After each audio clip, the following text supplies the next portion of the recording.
everybody hear me? So, welcome to tonight's board meeting. And this is the beginning of our State of the District presentations that we do annually beginning around November or December. Some of the things that we present to the Board of Education, it's been a build-up over several years. You have in front of you a copy of the presentation for the audience. You can see the exact same presentation in the back if you can't see the one up here. The presentation that you're going to see by and large is based on the board's goals that were set for this year, last year, and moving forward. So predominantly, and you've seen goals like this before, the board has set these up over time. The 5 primary goals that the board has settled on over the years has been curriculum instruction, but also added to the work there assessment, budget, finance, and facilities, personnel, security and technology, and then public relations communication is also a big part of our presentation.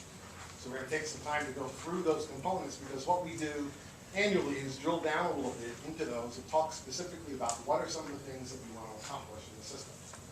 So I'm not going to read these, people have them in front of them, but you know that we look to expand and accelerate our curriculum alignment process. We've been talking about that for years. We do that K to 12, and in some ways that has been taken off track by the implementation of Common Core and Common Core standards and assessment, but we have been working within the confines of those parameters, which are mandated parameters, to continue to align the curriculum in a way that works for our children. And you know that our focus has been to either adopt the Common Core modules if they're appropriate, often they're not. We can then either revise them or abandon them and write our own. So that's been a big part of our work. We also have worked diligently to expand the course offerings at the high school. The access and opportunity component that the board has been very supportive of. We're going to talk about that. And then on the same page, because they go hand in hand, is budget and finance. Because without budget and finance that supports those programs, we can't have those programs. So you know we're always looking for a fiscally conservative budget. How that's defined sometimes depends on the individual, but as the board has defined it, we've been moving forward with that. Political advocacy, which is done on a lot of levels, and we'll talk more about that as the presentation continues. Some of it has to do with what's happening in the curriculum instruction and assessment areas, and some of it has to do with state aid and other financing issues, and then capital improvements. We want to continue to maintain our systems. So if we don't do that, obviously, things begin to break down, and without good facilities, we have great folks, but we need to put some money into those facilities. We'll talk a little bit about that tonight. Personnel. It is the crux of what we do. Without good, strong, well-trained, committed personnel, we can have everything beforehand, but we don't move forward successfully. Clearly, the commitment of students and parents and the community to the system play a significant role. You need a good, strong, well-trained teacher in that classroom. I'm happy to say that in my opinion, professional opinion, 25 years in business, the staff here is above reproach. It is the finest teaching staff I've ever seen. Collective bargaining, we want to make sure that we engage in collective bargaining in a way that is mindful of the district's fiscal constraints and in alignment with what's happening in the field. Security and technology, we want to evaluate beyond just security personnel, what other types of security can we put in place, also technology in the classrooms. As you know, 4 or 5 years ago, the district had suffered from a lack of technology in the classroom because of finances. We put in place the lease purchase agreement, and we have continuously infused computers and other technologies into our classrooms and into our staffing programs, and that supports this now that we are there and beginning to really make progress in that regard. How are we using that technology? So when you're working with technology, you're having conversations about, well, I want people to figure out how to use technology in the classroom, but if they don't have it, they can't quite figure it out. Simultaneously, if you have all the technology in the classroom and not sure what to do with it, well, then you have technology that's going to be integrated very quickly. So the two go hand in hand. In future presentations, you're going to see examples of that. We did post some things on the internet and on our website, and you'll see some real live presentations here around use of technology in the classroom for instructional purposes. And then, of course, the public relations and communications component is a big part for us. We've made that a cornerstone over the last several years, and we're going to continue. We'll talk a little bit more about that tonight as well. So this slide's very busy. There's a lot of things. So these are things that were approved by the board last year and moving forward. And a lot of it has to do with things that we do to support this increase of in student achievement. So the alignment piece, I'm not going to belabor that. We've talked about the alignment piece, but some other pieces here. Understanding by design, curriculum development at the high school, that went hand in hand with the switch from the 6 marking period to the 4 marking period schedule and the open grade book, and it has gone over beautifully, both with the faculty as well as with students. It has given staff an opportunity to teach in a more comprehensive manner without rushing to get to assessments because they have to have another report card. Give students an opportunity to engage in more authentic activities because they're not rushing to take a test and get to the report card. So it really has worked out very nicely. We're going to continue to monitor that. As you know, this is the first year that we put that in place. The open grade book, which opened 5 weeks into the marking period, students really liked it. They accessed it, I think, more than the parents did. And they can follow along with how they're performing in the classroom, and they know what's happening there. So we also have professional development to support youth courses. That's true across the board, but it certainly is true in the middle school and high school. We have summer curriculum writing projects. There's our own staff who write their curriculum. It's industry-based and standardized. They can then implement it into their classrooms, and we can offer those programs. And then there's a focus on STEM classes of the middle school and high school, and we had a meeting the other day. That process continues as well, and we'll talk a little bit more about that as we move forward. For those of you who've heard me present in the past, you know, I'll tell you what I'm going to tell you, I'll tell you, and then I'll tell you what I told you. So that's one of the reasons I podcast. Plus, you may be here for hours if I just get on the soapbox about any one of these issues. And then there's this focus on primary school literacy.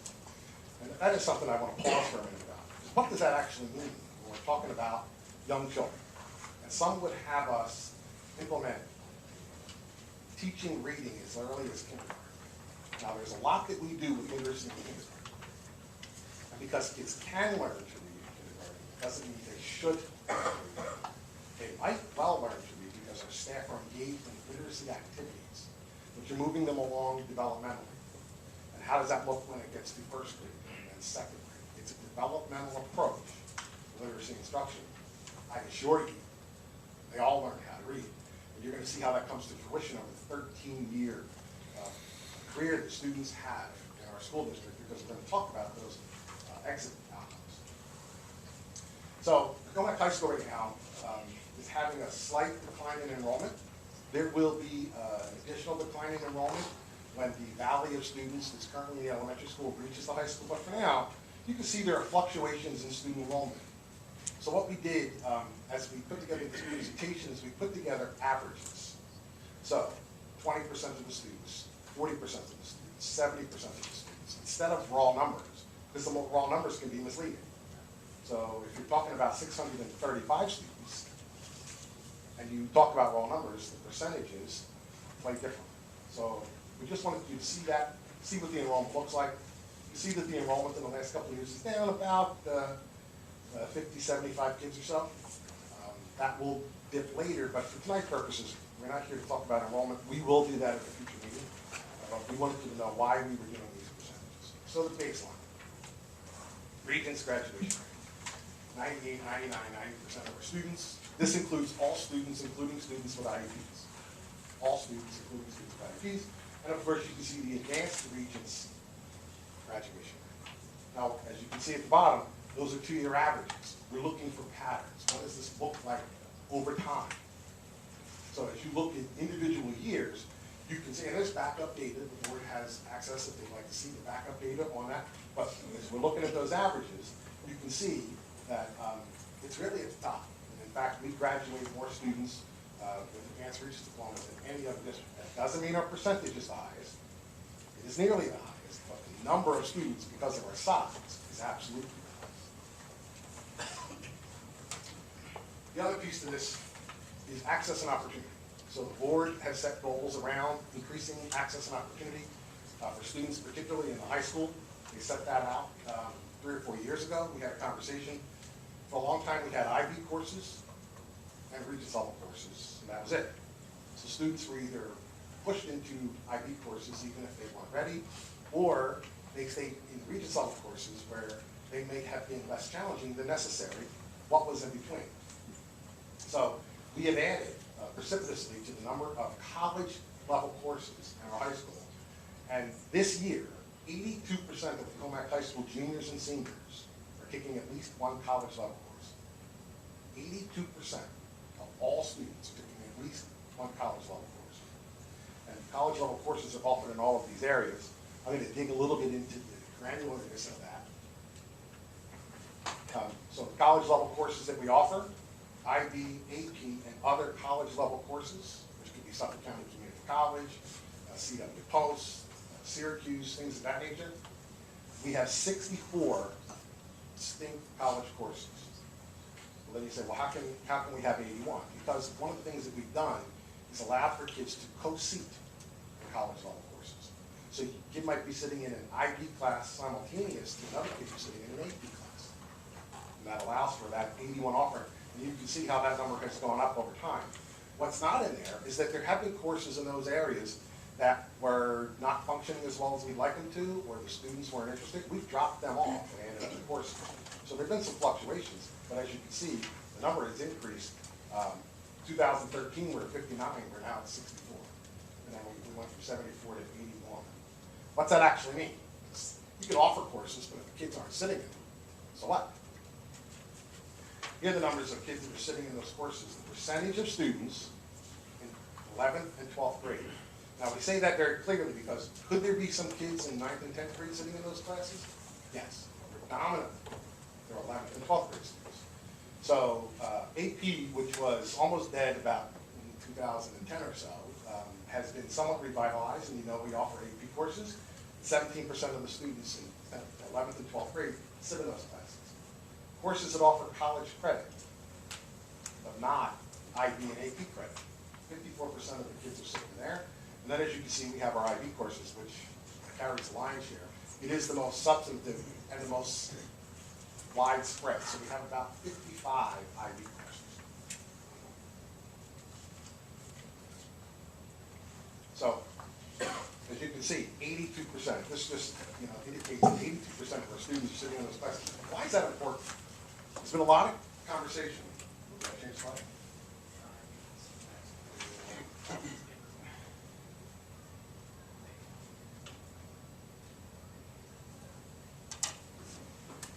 The research is clear, and there's a lot of conversation nationally, locally, state level about student success in college. So you'll hear things like, well, kids are taking remedial courses when they get to college, they're not well prepared. When they get there, they're not staying in. Research is very clear. Take at least one college level course in high school, and the chances of success in college increase precipitously. We're actually going to show you some data on that. So, on average, Commack juniors and seniors take 4 college level courses. Not one. On average, 3.9, 4. So where does that live? What does that look like? Sometimes people ask us in IB, what percentage of your kids are IB diploma candidates, and what percentage of kids actually earn an IB diploma? So we decided to put that up. You can see about 30% of the student population is in the IB diploma program, which is the most rigorous academic program known to high schools. Of that 30%, 75% of those kids are earning a full IB diploma. Now, some kids don't own a full IB diploma for any number of reasons. They decide that they don't want to do the extended essay, or they don't get significant points, they don't have enough points, or they get accepted into college and they begin to slow down a little bit. But we've been increasing the number of students in the IB diploma program, simultaneously increasing the number of students earning the diploma. For those of you who aren't aware, typically the more you increase participation, the likelihood of declining success increases because you're pulling up kids. So kids who aren't necessarily, well, I'm going to try this. So when they try it, sometimes they try it, and that's great, you want them in the class, but then they don't earn a diploma. I'd rather them be in there, try it, and not earn a diploma than not do it at all. And that's one of the things, and guidance and staff have been really great at doing that. You can see the actual raw numbers, because sometimes it's good to look at raw numbers. So you can see 158 kids were IB diploma candidates, 118 earned that diploma. And those, again, are 2-year averages. Here you're looking at AP courses and the number of kids that are in those AP courses, and then how many are scoring 3 or better on the assessment. So if they got a 1 or a 2, they weren't successful. Again, we want them in the class. So as you can see, the number of students has increased from 139 to 199. And yes, the percentages change, but we want you to see as well what that actually looks like with regard to student success. Now, the SAT. So SAT and ACT. So you can take all these classes, that's great, it's great for your transcript. Although some colleges are quote unquote test optional. If you can do well on the SAT or ACT, it obviously increases your chances of acceptance. It also increases your chances of earning what they call merit scholarship. You see the numbers of kids, particularly with the ACT, has increased from 48% in 9-10 to 61%. And you can see the scores are above. The average SAT score is 1655. The national average is about 1500. It fluctuates a little bit. The national average is about 1500. New York average, I think last year was a little under 1500. So we're obviously well above. Keep in mind, we're talking about over 600 kids. So the ACT as well, you've seen an increase in participation and an increase in the number of kids taking the ACT. Scores are stable. Again, the more you increase the participation, the likelihood of a decrease is possible. We're not seeing that. We're seeing actually it's very stable, and we're increasing participation. Scholarships, we talked about that a minute ago. There are all kinds of scholarships that kids receive, but the lion's share of scholarships are what they call merit scholarships. So you go visit Sacred Heart University, your child has a 95 average and scored 1700 on the SAT. Sacred Heart University takes out a sheet and they do some calculations because they'll weight the courses for you, and they'll say, okay, her weighted average is a 98, her SAT is this, you qualify for the President's Merit Scholarship, which is $15,000 a year. Multiply that by 4 years, you're talking about $60,000. A lot of schools do that. Now, your most competitive schools, your Ivy League schools, and schools, they don't do that. So it becomes very exponentially expensive. They say, all the kids are smart, we don't give out merit money. Now, they do give out need-based money, so you may actually see some of that money is need-based money. Now, keeping in mind that for some of that money, it has to do with kids who receive multiple scholarships. So that's in totality. They might not actually take advantage of all of it. They might only take advantage of one. So if your child gets 4 merit scholarship offers, they're only going to go to one school. So that's the one they take advantage of. For us, obviously, the opportunity for taking advantage of scholarship money increases the more the scholarship money increases. That's our litmus test. Again, this is self-reported information on the part of the students. And I say that not because the kids might inflate it, because they may not actually tell us. They may not report it. Now, for one reason or another, there's no agenda. They just don't come in and tell us. But the number has been going up. Now, so here's where the rubber hits the road for kids, right? Are they going to college? And where are they going to college? And then are they successful when they get in college? So what you see here are two-year averages, 96, 98, 98. Percentage of kids that are reporting they're going to go to college. And then we begin to look at percent of students attending four-year colleges. You want to see that number go up and the percentage of students attending two-year colleges go down. So when you see it go from 24 to 19 to 18, that's actually what we want to see. We want students to be prepared to attend a four-year university. Now sometimes they attend a two-year university, not because they're not prepared, for other reasons. Economic reasons is a big driver. College is, for those of you who know, I don't even want to say the word expensive, I want to say beyond expensive. So how do you manage that? And what does that look like? Sometimes it's because that's what's offered. They need a two-year degree. There are programs that are two-year degrees that are solid, outstanding career opportunities, so they attend a two-year school. That's terrific. However, for the most part, this country is looking for a bachelor's degree now. We know that bachelor's degrees are as common, almost as common as and needed for jobs as it used to be for a high school diploma. So we're going to show you a little data on acceptances, applications, acceptances, and attendance. What we wanted you to know is when we put up designations, most competitive, highly competitive, and so on, the types of schools that we're talking about. most competitive is indeed that, the most competitive schools out there. And there are different ways that that's determined. A lot of it has to do with acceptance rates, the SAT score that you need to get in, and so on and so forth. But those are the types of schools. Those are not exhaustive lists. So those are the types of schools. So here it is, the college applications. So for the board's application, as you can see, we want the less or non-competitive school number to go down. It's in red. We want the number to decline. So that's the number that's at the bottom, 334 to 293. We actually use percentages when we're talking about this. It's difficult, if not impossible, because it's driven by kids. They decide how many they're going to apply to. Sometimes they apply to 6 schools, 8 schools, 10 schools. It's too hard to tell. Then, of course, you also want to see very competitive going up. The competitive is still going up, but at a less of an income. Now, here's where it really is important to us. Where are they getting accepted? So they're applying to these schools. Where do they get accepted? And as you can see, the most competitive number is increasing. Less competitive is decreasing. And then you can see where the other numbers are. Now, you might say, well, how come they're getting accepted into those most competitive colleges, but they're not going? Because they get no merit money. So let's say they get accepted to Harvard. Their parents make $150,000 a year. There is no merit money. They don't qualify for need-based money. They can't afford to go to Harvard, whether they got accepted or not. So that is one consideration. And there are other considerations. Is there a program that they want? Is it too far away? What does it look like for them? What's the family support structure? There are all kinds of decisions. But what we know is that they're going to college, and for the most part, they're accepting and attending these higher level schools.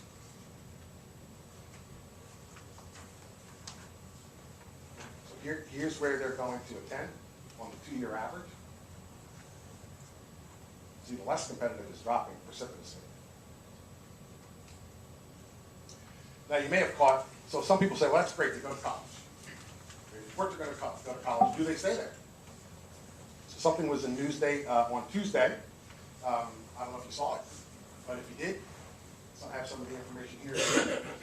The state contracted with the clearinghouse that then is collecting data from almost every university in the country around the number of students that are staying in school after 1 year from graduation.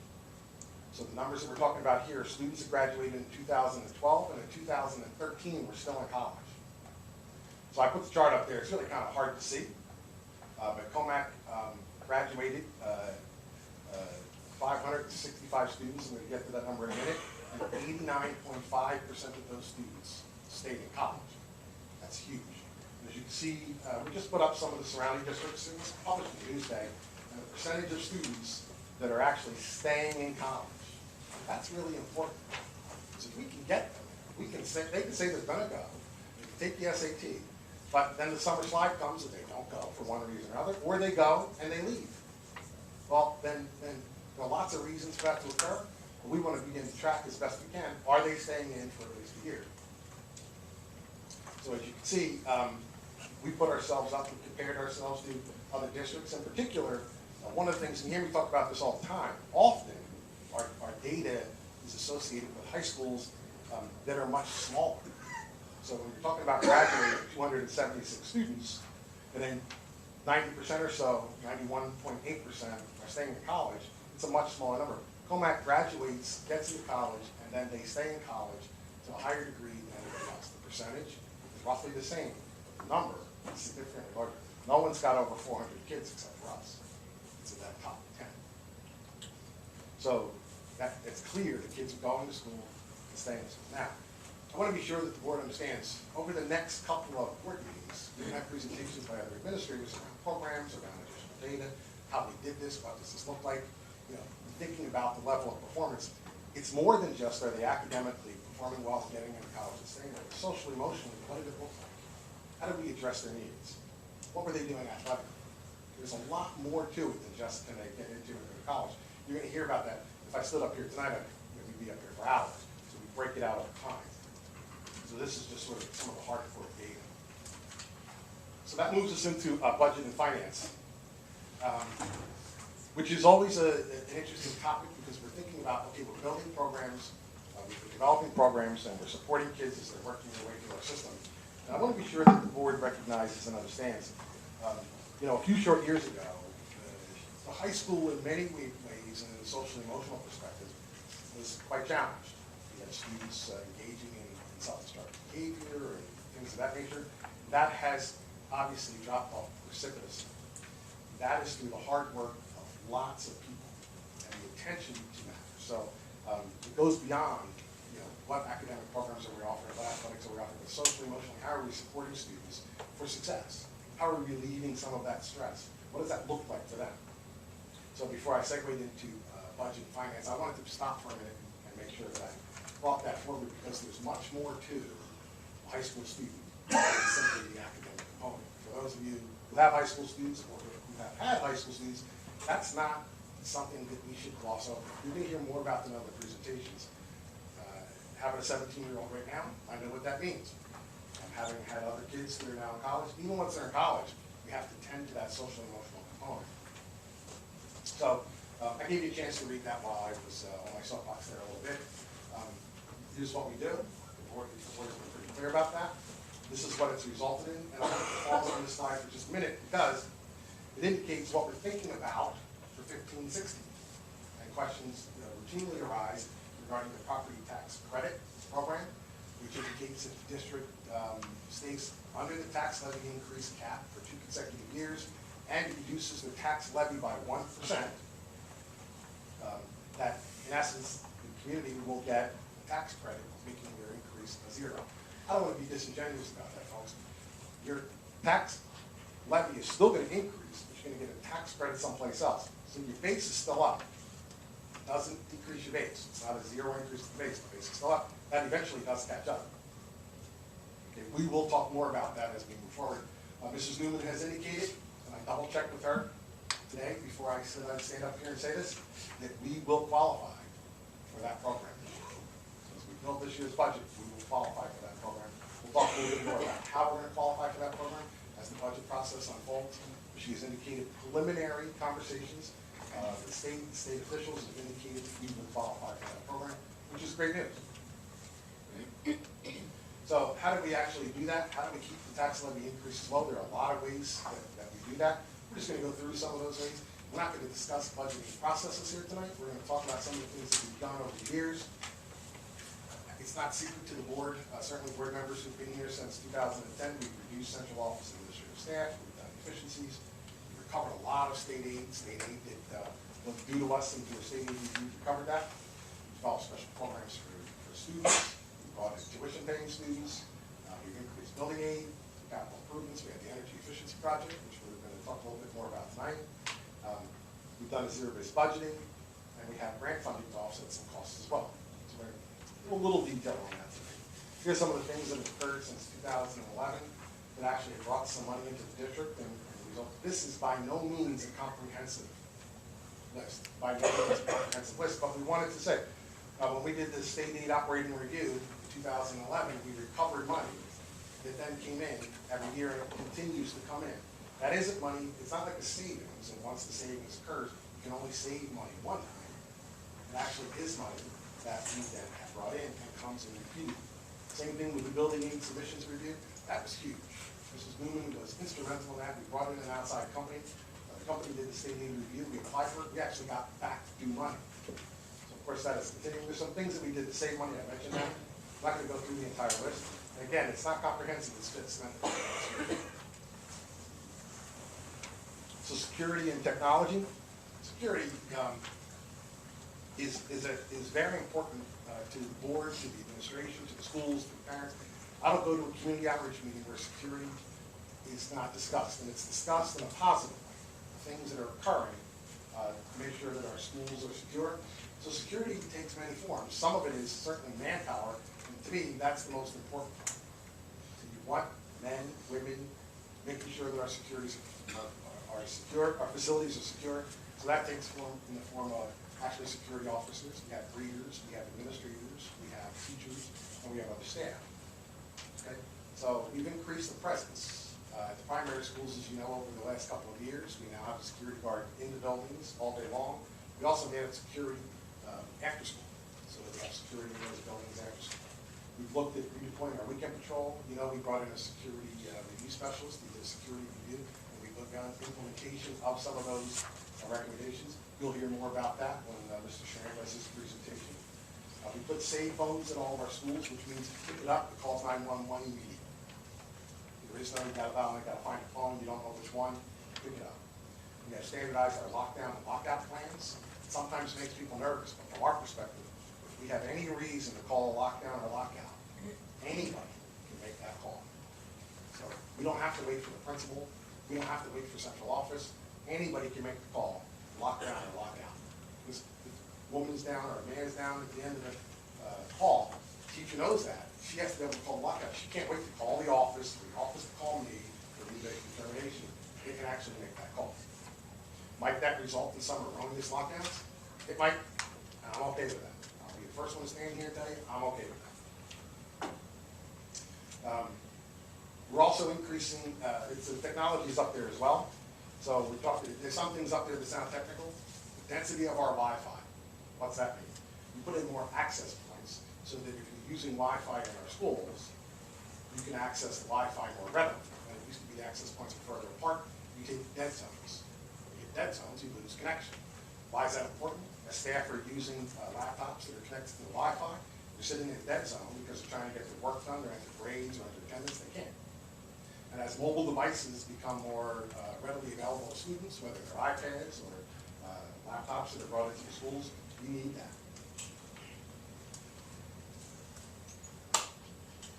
Yes?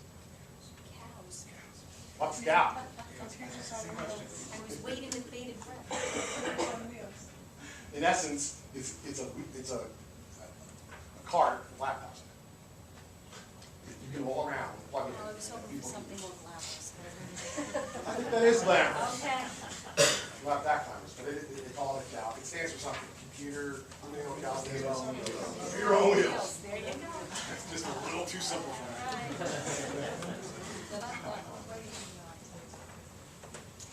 Public relations and communications. We're trying to touch everybody. Public relations and communications in any way, shape, or form. And as you can see, there are all kinds of things out here, including face-to-face meetings. So, in fact, we've had a number of those recently.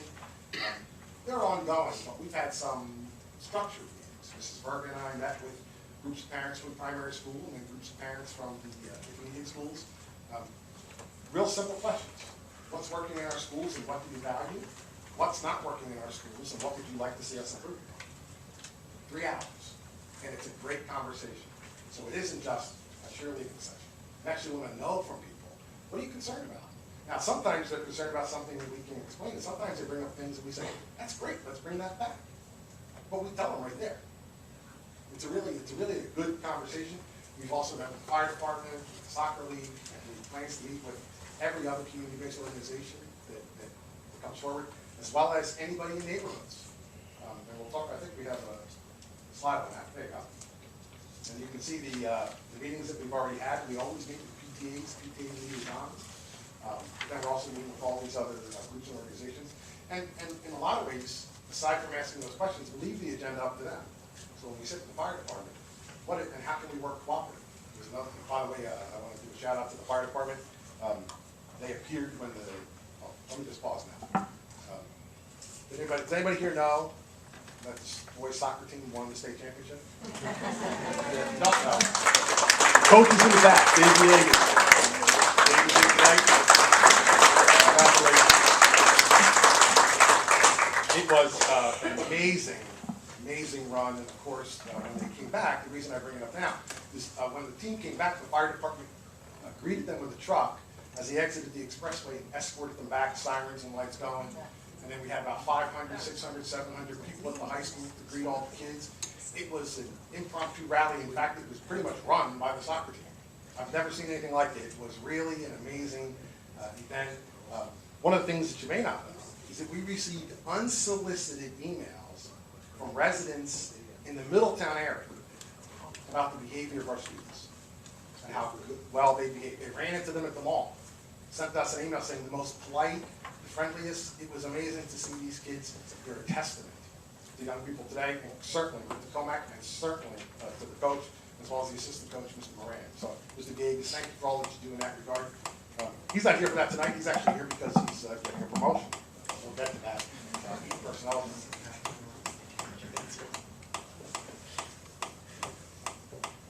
So advocacy efforts, that's another thing that we've been focusing on. And advocacy takes a lot of different forms. I'm not going to read through all of this. You've heard me talk about it a lot. So a lot of advocacy around curriculum instruction and assessment, both at the state level and at the federal level. There's also budget and finance advocacy, which has been ongoing for years, in particular around gap elimination adjustment, foundation aid. I'm going to announce right now that we're going to form an advocacy gap elimination adjustment committee to begin that process. We'll have somebody from the PTA Budget and Finance Committee, community residents, administrators, somebody from teachers, as well as myself, working on gap elimination adjustment. Long and short, we're losing between $3 and $4 million a year because of gap elimination adjustment. We need that restored, but we'll talk a little bit about that more as these presentations move forward. And we continue this effort. It's ongoing, it's constant. We're in conversation with these folks all the time. If you just show up when you have your hand out because you don't like your state aid number, you have no relationship. They don't understand the story. They don't understand the impact that it's going to have on the school district. And the only way they can have that information is for us to have these ongoing, continuous conversations. So what has that meant for us? You can never say that advocacy efforts are used for state aid. You can't, because state aid is, I'm not sure what that noise is. Let's see, the heat's coming up. Yes. It's like that old TV tag when it's making smacking on the side. Thanks for your effort.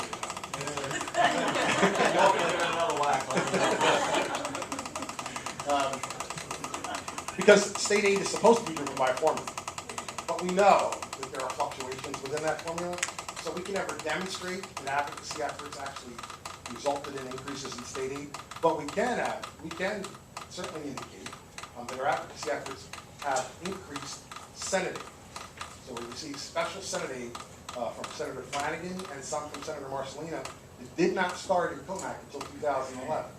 Advocacy efforts, a lot more advocacy efforts started at that time. To me, I think you could draw a dotted line, a straight line, and you can see what we've done with some of that money. A lot of technology has been brought into our classrooms. We mentioned it before, aside from the computer lease agreements. We've also done this work with Senate money.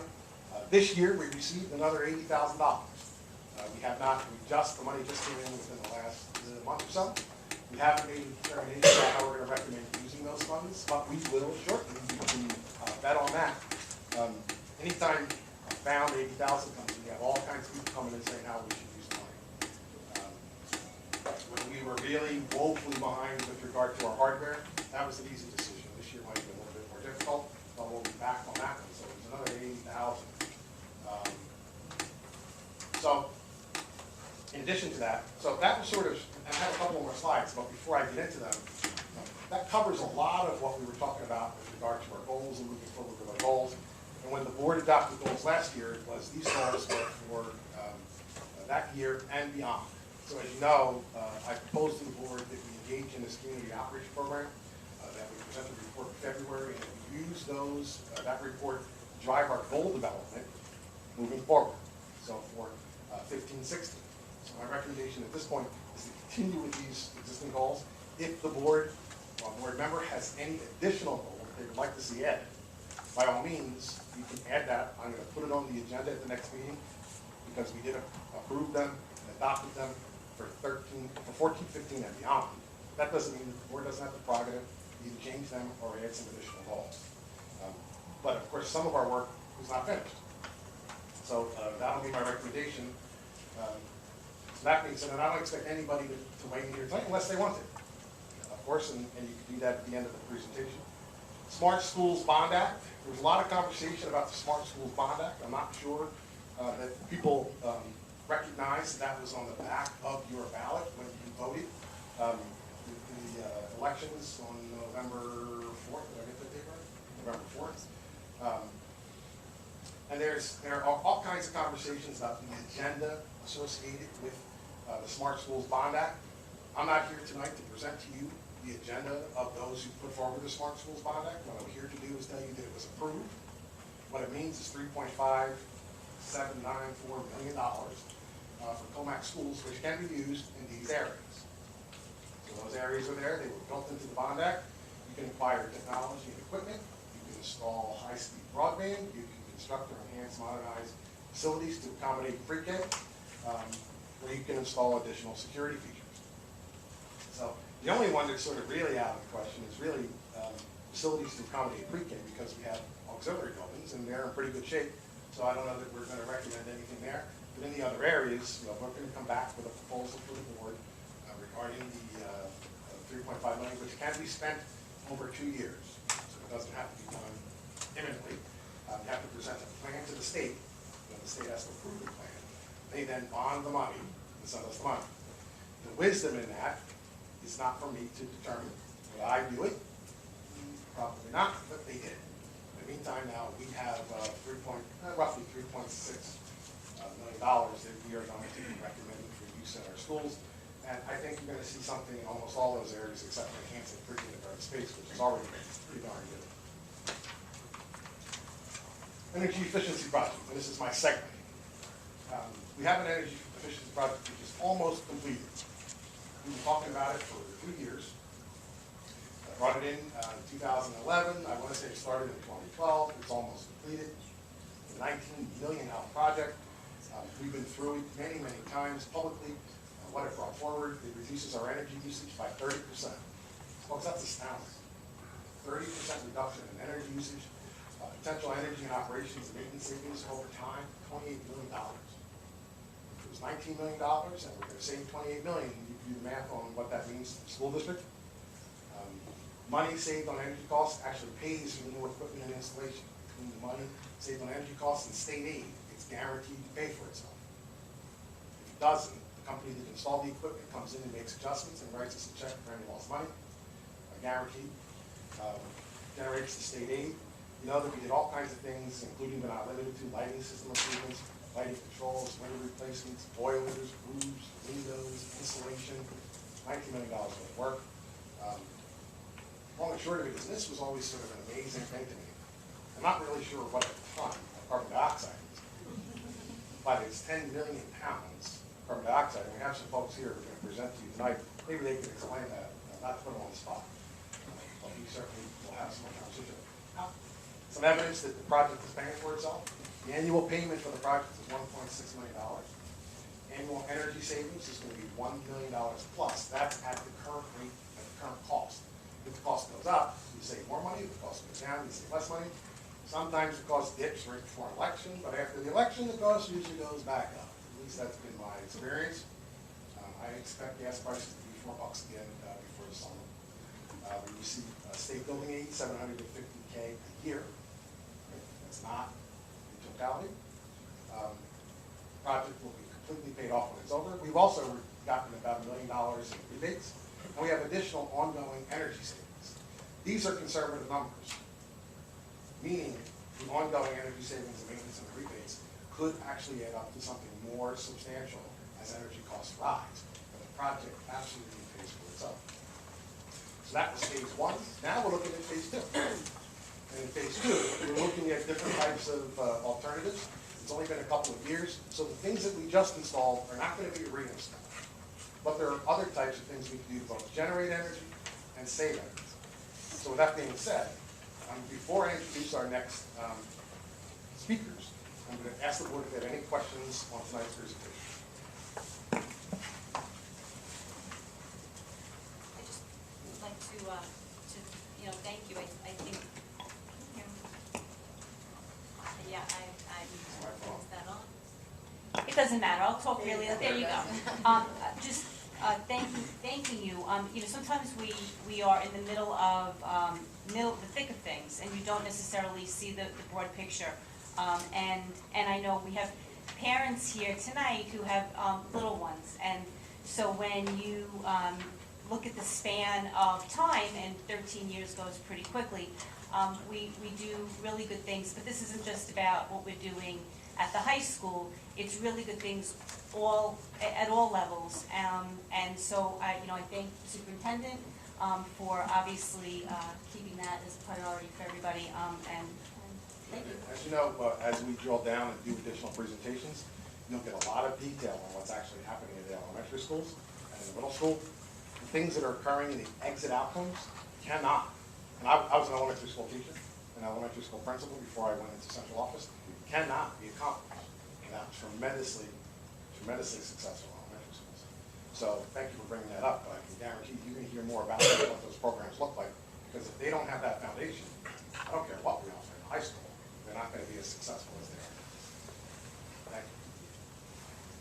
Anyone else? Smart Schools bond, now that it was voter approved, Yes. the money that we get for the various technology that we can use over the next 2 years, are there strings attached to that? To my knowledge, no. So there is some conversation that once that's all installed, will that lead us to computer-based tests? It's not attached, but that doesn't mean it won't start that conversation. But does it matter whether you use the money or not? If those changes will still be coming, right? Yes. Yes, the short answer is if the changes are going to come, they're going to come whether we use the money or not.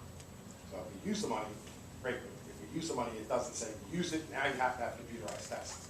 That's not in the language. Thank you. Sure. I have a question.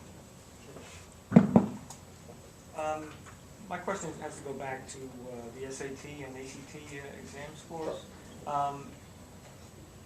Do we have a measure of what the average is, statewide, countrywide, and in Long Island? So Statewide, it's under 1,500, and we can certainly get specifics. Nationally, it's about 1,500. I don't have the numbers, Long Island, but we certainly can see if we can come up. Well, I think it would be more informative to see how we compare not only state and country, but on a local level. Sure. Also, with respect to the scholarships that were awarded, those totals you said don't differentiate between money that was awarded for merit and money that was awarded for need-based. Is that correct? Mr. Macaluso, do you know that? No, the money that's presented there should be merit-based money, but again, it's the student self-reporting the information to us, but we basically are asking for any type of scholarship-related money that the student receives. So need-based money is not included in that. Not included? Not included, correct. All right, we're included. Thank you. Okay. And we will certainly look to see if we can find out some of the local. Anyone else? Terrific. Which now brings me to our next presenters. Representatives from ECG, who you've actually met before, at least one of them you've met before. We have a new member of ECG, and when you see how old he is, you're not going to be surprised that he's new to us. But we certainly have representatives. Mr. Ford is going to load up their presentation. So I'd like to welcome representatives from ECG, Kendra McQuilton and Aldo Mazzaferro. And they're going to do a brief overview of the concepts related to potential phase 2.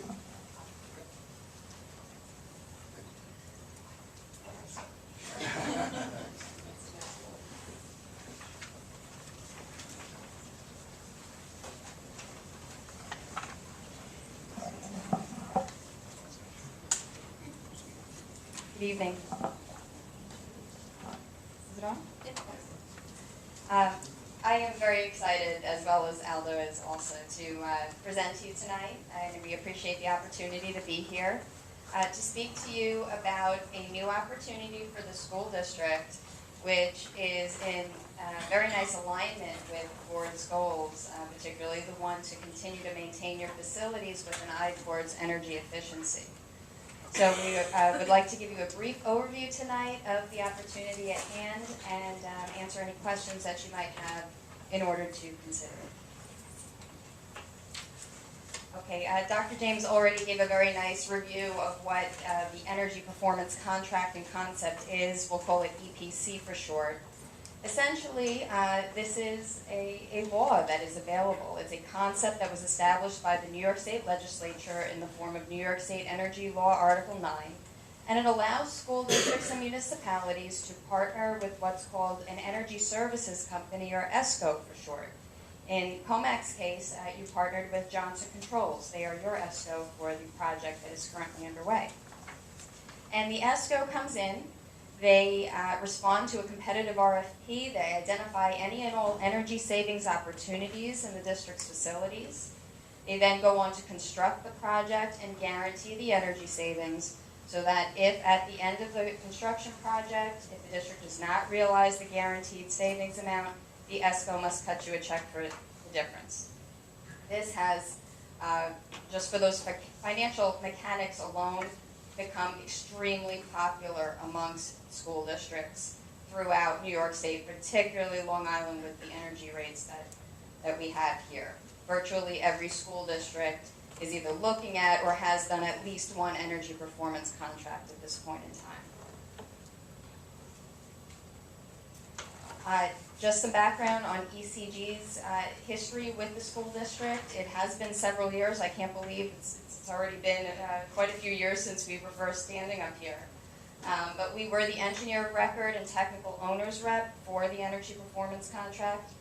This slide says it's $17 million, that the base EPC was $17 million, but we were able to expand the project up to $19 million based on an extremely large rebate that the district received. $800,000 or $900,000 came in the form of a rebate check just because the district facilitated the upgrade. So that was something we were very proud of as well.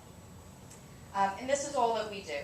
As engineers, we are experts in the performance contracting process. So we help districts just like Commack. We've done about 40 school districts just on Long Island. We've done about 100 of these projects throughout the Northeast to make sure that the district enters into a contract that does not put it at risk and that you're getting the full benefit without any of the potential pitfalls along the way. And so this current project has gone very nicely, and we're excited about presenting what is really could be an extension of that. Okay, with me tonight is Aldo Mazzaferro. He's our project engineer. He has done extensive work in researching this opportunity for Commack, and so I'd like to just have him run through the benefits of this. Essentially, To 50 to 100 watt LED bulbs. Creates significant energy savings, and it also creates a significant aesthetic measure to the site also. If you're familiar with, in a parking lot, you know, it's a dark, dim, like yellow, dark yellow lighting, you know. The LED will be installed, it'll be a bright white light, and it creates a very significant difference in the premises. Other measures that were installed, plug load management. This is in every single proposal. It's basically a way to control the operation of your plug load, which is fax machines, printers, water coolers, that type of thing. So this allows you to schedule it through the Wi-Fi to shut down around 7, 8 o'clock as people head back to their homes. The facility becomes unoccupied, the units shut down, and they automatically turn back up around 6, 7 o'clock in the morning. Cogeneration. We installed a very small amount of cogeneration in the district in the previous project. This could be a possibility because the prices have come down. As I said, the ESCOs will look into this and develop a specific scope of work for the district. Fuel catalyzers, it creates burner efficiency. Water conservation was done slightly throughout the district. There's new technologies out there for low flow fixtures, low flow toilets, that type of thing. Compressor controllers to more efficiently operate your rooftop units and refrigeration units, and variable frequency drives to create savings and reduce cycling throughout the day. As I said, in the RFP, we're going to go out and solicit these ESCOs. They're all going to come back, do site-specific walkthroughs, and see the exact facility needs, and develop a scope of work that is totally customizable by the district to maximize the positive cash flow that is guaranteed through the project. thank you, Aldo. So really, it's a nice opportunity here, and other districts such as Sachem are currently taking advantage of large-scale solar implementations. And particularly for districts that get a healthy amount of state building aid, such as Commack and Sachem and others. What we are able to do is get the payback period for the solar array and the other measures that we might include in this second phase into an 18-year or less payback, which is the maximum payback for the project that SED allows. Once we do that, we are also receiving state building aid on the project, which largely comes as positive cash flow because the principal project must be paid for out of the guaranteed energy savings that the upgrades generate. So by building another project, it's an opportunity to capture more building aid, which results in a positive cash flow for the school district that is guaranteed, and that will allow the school district to pursue other initiatives and fund partially or fully other building projects down the road, and possibly use that positive cash flow that will come down annually as the home share or partial home share of other projects that it needs to accomplish. So really, this is a great financial tool for school districts, again, particularly if you have a healthy aid ratio, which Commack does. Okay, so really the next initial steps in this process would first be to consider authorizing the release of an RFP, request for proposals, for energy services companies to respond to. These companies will come through, as Aldo mentioned. They will prepare really detailed energy audits of the current state of the facilities. They will review all of the current energy costs, consumption data, and they will come up with proposals and really feasibility studies for the implementation of solar and the other measures that were not included in the base project, and other technologies that they may be aware of that they see applications for within your buildings. So it's really a great opportunity to get some current insight into what more could the district do to benefit from. To release this RFP would be at no cost or obligation to the school district. It really would just allow this information to come to the table, and then ECG, as the district's technical representative and engineer for the program, would thoroughly review from a technical and financial point of view those proposals to make sure that they conform to the law, that the parameters were followed, and so forth, so that the project is in fact grounded in reality and viable. Once the proposals come in, we would do that analysis, and we're thinking in February we would have that complete as a preliminary timeline. And then generally what we do is, once we discuss the results of the RFP process and host interviews with the proposers, we zero in on the most advantageous proposal and ESCO, and we like to bring that ESCO with their proposed scope of work to the board to give you an update. Again, all of that is done without any cost or obligation to the school district, but it really will help clarify the opportunity and really give you specifics on the work that can be done, the numbers involved, and the financial benefits at hand. Thank you very much. I'd be happy to take any questions. So just so that I understand, you will, if we authorize you, you'll go out, you'll put together the RFP, you will send that out, you will collect that information, you'll do the analysis, and then you'll be able to narrow down for us the ESCO that you think will best suit us. Correct. We do all of the due diligence, the technical due diligence that the district might not be able to do from sheer time and volume of work perspective. In reviewing so many EPCs, we really understand how to evaluate these proposals so the district gets into, awards the project to the most deserving ESCO. Now, we're not picking the ESCO for you, but we're boiling down all the information into the pertinent facts and numbers that you need to make a decision, because it is a professional service at the end of the day. Questions on solar?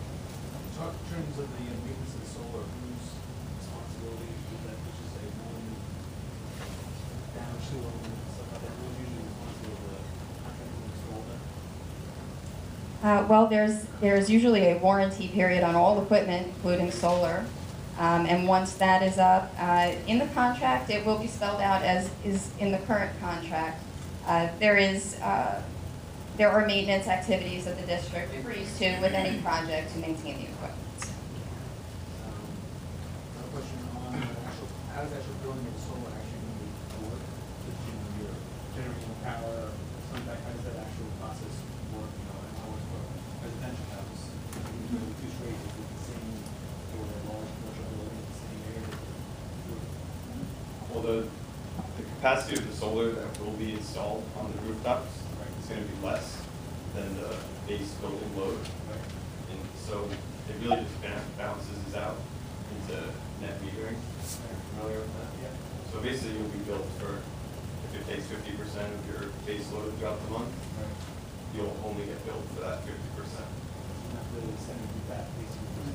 We Reducing our ground load, okay? And it's typical, I know that the panel efficiency has increased significantly in the past few years. Is 18 years such a, is that a wise period of time, or people ensure based on the fact that, they retain usage requirements, so eventually will replace it? What gets considered a piece of that in the years? The key to the 18 years is that the New York State Educational Department will provide aid on any generation system that has under an 18-year payback. So that's really the mark that we weren't able to hit in the past.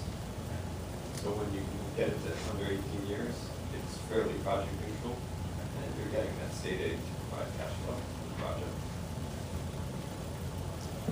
Aldo, to be clear, if a solar array were to produce more energy than the facility was using, could you explain how that worked with net metering? Yeah. So the net metering, we all seen our electric meters spin clockwise as your usage goes up. In the case that the building was consuming no power and the solar array was actually generating more power and it was going back out to the grid, the meter would actually be spinning counterclockwise. If that happened for the entire month, you would receive a credit from BSC&G. So we could conceivably produce cash flow or an offsetting expense in another facility. I just wanted to be, because we have some buildings that are less occupied than we may consider, that may be a possibility. What would the rate be that we receive on that? Whatever you're paying, whatever your consumption rate is, your generation rate is.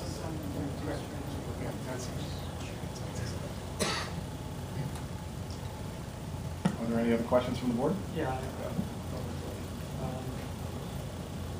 My understanding is that usually these type of things done for solar, there's some analysis done based on the usage and compared to what you want to install to figure out where you're going to be at the end of the day.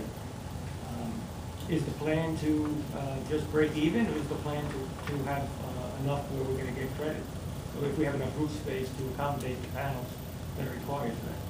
In most cases, it would be difficult to put enough solar on the rooftops to get that credit because there's structural issues and needs to have clearances by the roof edges, paths for maintenance workers to walk by. If that was possible. Yeah, if I could just interject. Really, I think the goal with this project is to maximize the amount of solar that we can put on the rooftops in an effort to generate the most state building aid and positive cash flow as is responsible, as is can be viable within the roofs that you have. All right, well, that was my question, to figure out what the goal is here. So if I could just add to that a little bit, the long and short of it is that the goal is to, for the energy that's produced to bring in more money than it costs for that particular panel. So we're actually going to generate a credit overall for the building. We can't generate enough power to run the building and then more, but we can generate enough power to pay for the panels and then some. Yeah, no, what I'm saying is that you know going in beforehand how much panels you can accommodate in the roof, and by formula how much energy is going to produce, and you know your cost already and how that's going to get offset. So that was my question. Second, What is the life expectancy of these panels? It's about 20 years, 20, 25 years. They're rated for 20 by ASHRAE, but What it's taking us 18 to pay it off, and in 2 years, we're gonna have to replace them. and by then the technology will be so much more advanced. You'll probably have done another EPC by then, replacing the panels. And how does your firm get compensated? We're the engineer of record, so we do the design of all the major mechanical, structural, all that analysis. It's usually a fee based on the size of the project. Does that get paid by the district, or does it get paid by? That's baked into the total project cost and paid for through the energy savings. You say in your first comment about which buildings that was determined because of the group on each of those, and that maybe others did not qualify, is that what you, Right. the only ones that do qualify? I've spoken with Richie Sherm a few times about the roof conditions. Some of them were taken off the list, others will require more analysis by the estimates to see if they're suitable So for it. that's where you're assuming they've been placed Right. successfully, but perhaps. Perhaps other buildings as well. Thank you very much. Thank you. Thank you guys did a great job. Appreciate your waiting. You're certainly welcome to stay for the rest of our board meeting. But you have Yeah, homework, you're free to go. Thank you very much.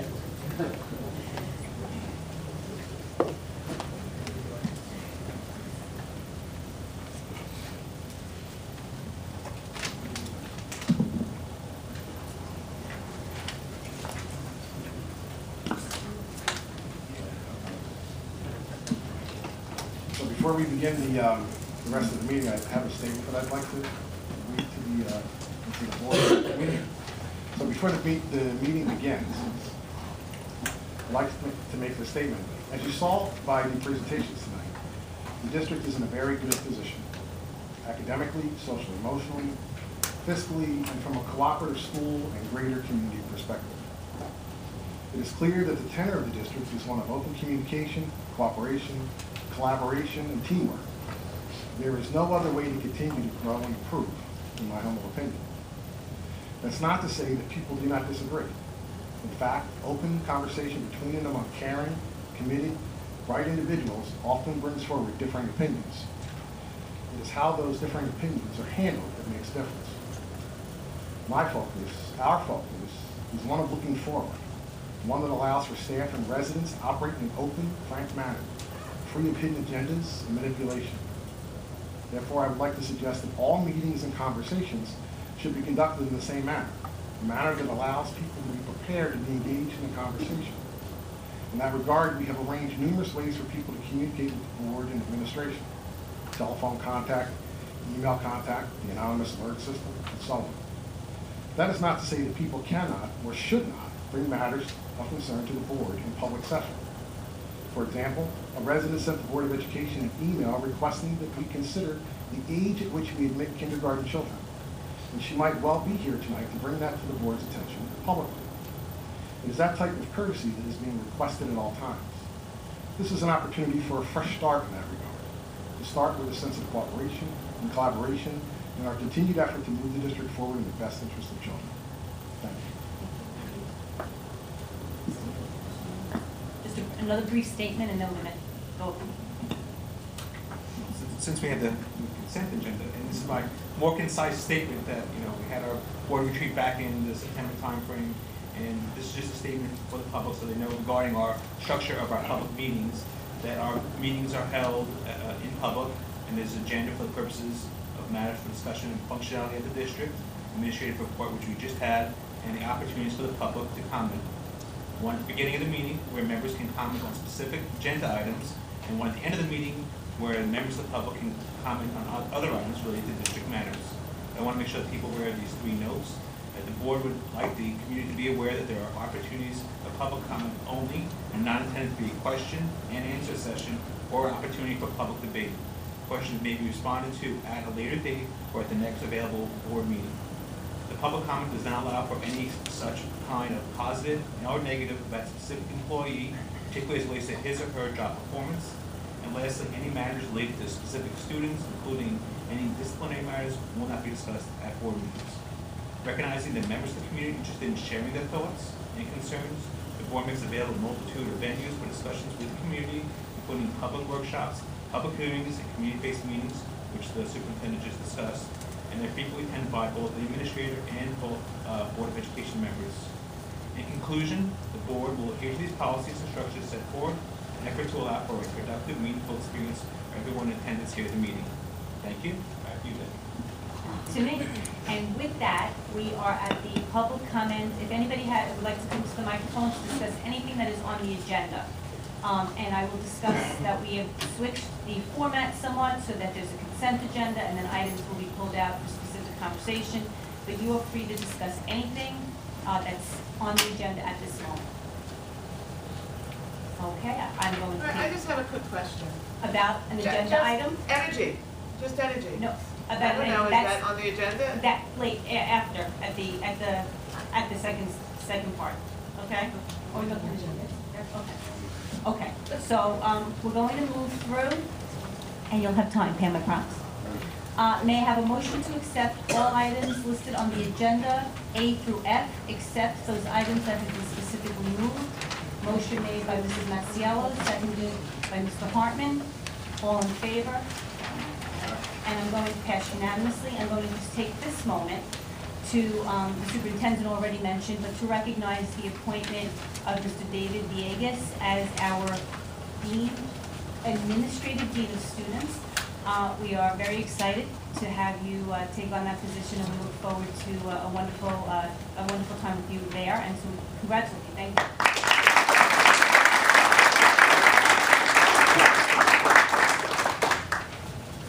And now,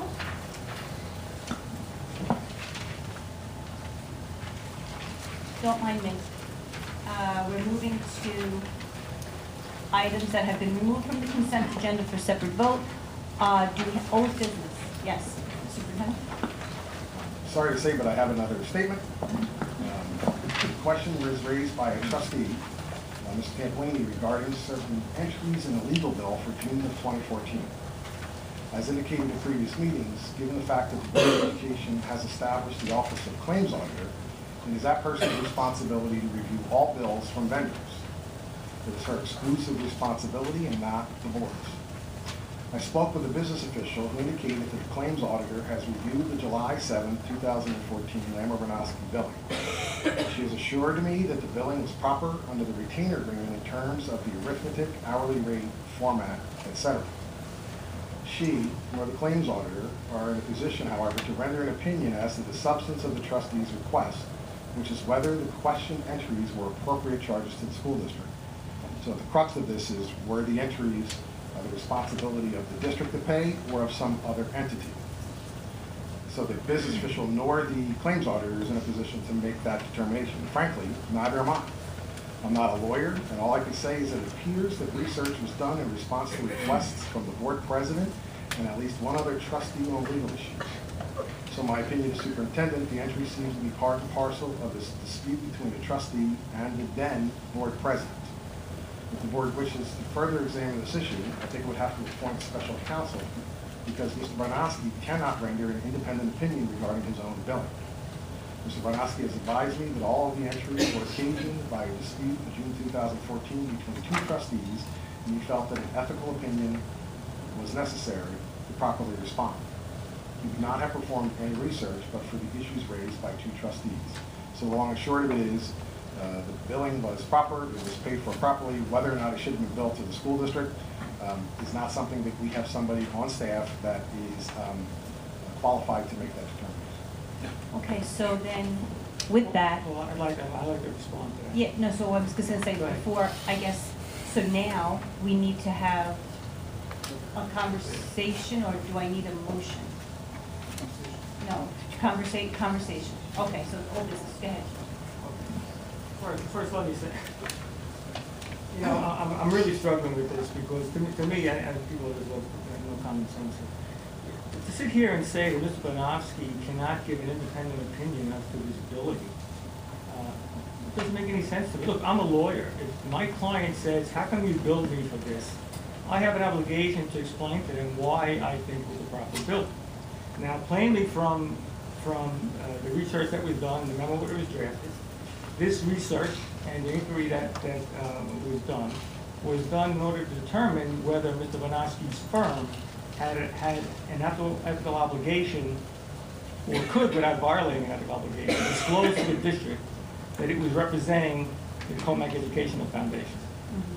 That served to benefit Raymond Bonofsky because of the ethical obligations as counsel, and also to protect the Commack Educational Foundation. And if you read his memo, he's basically trying to determine whether or not he's in breach of any of his obligations by disclosing that to us. But that is not chargeable to this district because he's conflicted there. He has to protect our interests, and by looking to protect the interests of either the Commack Educational Foundation or his firm, because his ethical duties as an attorney, that doesn't inure to us. That inures to either Mr. Bonofsky's firm or to the Commack Educational Foundation. So he's our attorney. If I ask my attorney, are you representing ABC Corporation? And he has to do research to find out if he can let me know if he's representing ABC Corporation. He's doing that because he has a conflict between two clients. So that's not chargeable to us as his client. That's chargeable to either his other client or to his firm. He eats that time. So this is not $50. It's like $1,500, and it's clearly not a proper charge. And furthermore, I was going to get into this more, and this is why I pulled the invoices out of the consent agenda. To sit here and say the claims order can't determine whether or not these entries are, substantively proper is underlying the whole question as to why this claims order is reviewing these bills. Because my whole premise is that she has no idea. How can she? You're putting her in a position where she's just rubber stamping invoices. I'm just going to stop you only because that's I think that's not under old business. Like you're raising a different issue. I'm responding to Dr. James because he brought it up. Okay. The point being that she's at a disadvantage because she's not at these meetings, at the exec sessions. She has no idea about the substantive issues that are underlying each of these litigations or each of the matters that Mr. Bonofsky's firm is handling. So how does she know when she's looking at this invoice whether any of this work is even relevant to what we're being charged? She doesn't. She's adding up the time times the amount per hour. And she's saying, okay, 2 + 2 is 4, good. But that doesn't mean that she's looking like she would for a contract with a service provider. Oh, look, he brought me 10 bottles of water. I can confirm we got 10 bottles of water. So, okay, I can approve that. She's not in a position to do that here, which is why I think this whole process has to be corrected. Because really somebody on the board, or maybe the whole board, should be looking at this, who's informed and involved in what Mr. Bonofsky's doing for us. Because he could say he did, 1, 2, 3, but the person looking at this is not going to know because she has no idea. She's not involved. Okay, I'm going to ask, just direct something to that first. The claims auditor pays the bills, but Mrs. Newman, you in fact review the legal bill and sign off on that. As a matter of fact, the copies that we get have your signature on it. Yes. So, well, Jim, I agree with you that the claims auditor is certainly not in a position to render any opinion as to the work performed. Mrs. Newman is intricately involved in, I won't say every aspect because maybe that's I never like to have a broad base, but I will say with confidence most of the activity that is performed by Lamar Bonofsky. So I don't think that that's someone is reviewing that. And Mrs. Newman is, I believe, highly capable of doing that, given her information. Secondly, while I respect the fact that you're an attorney, and as am I, it is not our job to provide legal advice to the board. We can use our knowledge, as anybody else can use their knowledge, to help, get to some decision, but I don't think that you can make that legal decision. So my understanding is that our options here now, Mr. Barnowski has set forth, you're saying he can't render an impartial decision. Well, he has. You set forth what your billing was for. Not only that, I've stated that I think the billings are appropriate. I would not have done any of this research but for request of the Commack trustee. Okay, But whose interest was being protected by that research? Whose interest was being protected? Not this district's. The interest of all parties. No, in my mind. the district. The no. trustee, my client, asked me to do something. In fact, it was Mr. Tamplini who asked me to do something, and I responded, and I wanted to make darn sure that it was done in a totally ethical and proper way, because it was a dispute between two sitting trustees where I had to exercise the greatest care and caution to make sure that the rights of all parties were properly preserved. But the only rights of the parties you're interested in protecting is this district. Okay. So no, No, let me go ahead. finish there, Go because ahead. Yes, you can. that doesn't You make can. any sense. And you don't have to be a lawyer to figure this out. If you get a carpenter, and you say, look, I need you to build a box, and he builds a box, not for you, but for somebody else, but then charges you for it. You're like, well, what are you doing? This is exactly what he's done here. He's charging us for something that really was work attributed to somebody else or for his own firm, not for the district. Okay, so here's, yes, I was just gonna say. Ask a question, Yeah. at least for Janine's edification, because she may have not seen the bill or application. This was part of a dispute, like said, between two trustees, one was no longer sitting. Not true. Excuse me. I'll comment later. But that's Excuse not me. later. Excuse me, this was a discussion that was initiated by a trustee regarding another trustee. Okay, Thank so, Actually, so I know you did read the bit, but I want to know, can you, Jim, at least reiterate to us again, because this charge was less. Yeah, I It's think part of the just to bill. make sure we It's have the part right of the numbers, overall. I believe the portion that Mr. Tamplini questions is approximately $1,200. Right, so what is that particular portion? So if we are all talking about, what portion of that bill we're talking about? That's what I'm saying. But I don't think the example of, to be fair, Jim, to build a box is really, Trying to make it simple.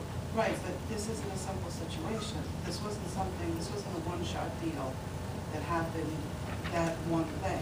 This is something that was going on continuously between you and Peter, between you and Jean, and I think it escalated to this point. So it's not that easy as building a box. There's a lot more that goes into this. And not only that, the district does have an interest. He is protecting the interest of the district by the fact that this particular point was determined by one trustee as very wrong and another as acceptable. So when we sit here, I know that the community wants us to be operating within that which is clearly right. And that goes along with all other interests of the district, legal or otherwise, that the lawyer has to address. And we've had in the past situations where two or more trustees have differences of opinion, and there's no involvement in terms of direct with some of that which is detailed, but when it reflects on the district, it's within our interest to No, make sure but it's in correct. all due respect, Ms. Panciello, the reason this was done, it was part and parcel of the issue that one. But the reason this research was done was in response to my request, or the board's, whatever it was, whether or not Mr. Bonaski represented the Commack Educational Foundation. In response to that question, he did this research to see if he could disclose that to us. How could that possibly be charged to us? Okay, I'm not gonna cut you off because I think. I just want to weigh in real quick. There's clearly a dispute.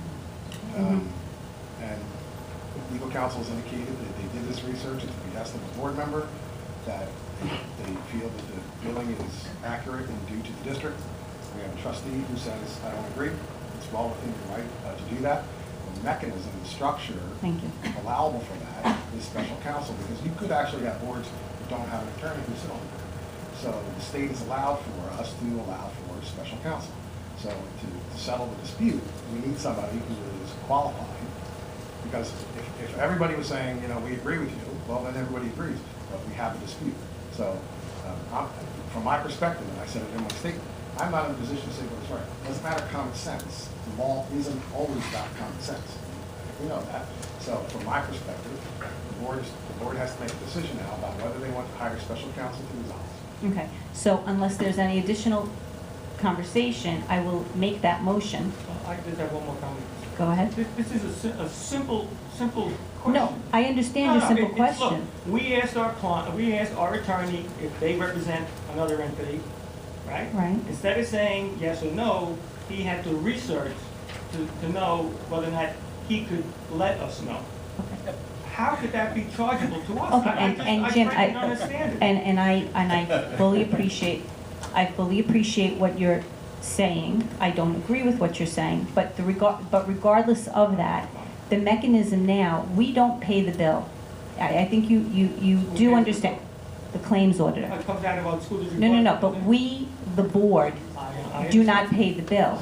Therefore, we, the board, can't not pay the bill. Okay, so no, hold on, let me just. So the mechanism we now have is for me to make a motion, which I will, to see if we want to retain special counsel to investigate this, and then, I presume, if in fact they determine that it was some illegal billing to recoup the money from Lamar Barnosky, or they determine that the billing was correct. Am I saying that correctly? What will the legal counsel? And as I've said to the President of the Board and Superintendent, this is not an issue of $1,200. The majority of the board wants me to give you a credit of $1,200, done, okay? I resent bitterly, though, the accusations from the trustee who's in fact ignited the fire and now wishes to claim that I somehow violated some ethical consideration. That is the reason why I did not offer it, because I know it will only be viewed by some as a concession of guilt, which it is not. I'm totally comfortable with the bill. However, the majority of the board right now says we'd like the credit. The next bill is a matter of grace. You've got it. Thank you very much, Mr. Barnosky, but I will not ask for that. I'm sorry, yes? Okay. You would need special counsel, No hitting, no hitting. Can I just say one more thing? You may. For 10 years, I represented this district when two sitting trustees and the superintendent litigated against each other. Okay? I found it to be in the best interest of this district to be exceedingly careful, to have ethical opinions rendered when I think it's appropriate, and I think that district is well served by that type of overabundance of caution. Thank you, and I think that this district has been well served by that. And with that, while I very much appreciate your generous offer, I will not accept that. So with that, I will make a motion. May I have a motion to? Oh, do we know the rate? I don't know that we would have that. I mean, special counsel rate. Well, I guess if we want to, the motion would be to explore the retention of special counsel. How much it costs? What we have. It's not gonna be. Well, I guess the motion would be to authorize the business official to promulgate an RFP.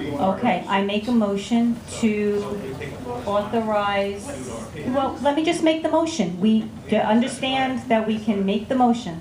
So, because I'd like to move along, unless, Ginny, do you have something before I make this motion? Oh, all right, let me make the motion and we can be part of the discussion. So, may I have a motion to authorize Mrs. Newman to set forth an RFP for the retention of special counsel in this regard? I will make that motion. Motion seconded by Mr. Hartman. Discussion. Mrs. DiGirolamo?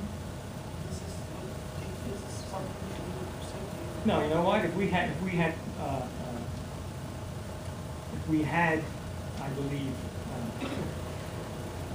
honest counsel, they would recognize this as an improper charge, and they All right, would, Mr. Tambolini, Jim, I honestly have exhibited a great amount of restraint. I have exhibited a great amount of restraint, and at this point, a motion is on the floor, discussion has been had, all in favor, opposed, 1 in favor, 4 opposed, motion fails, and we'll move forward. Thank you.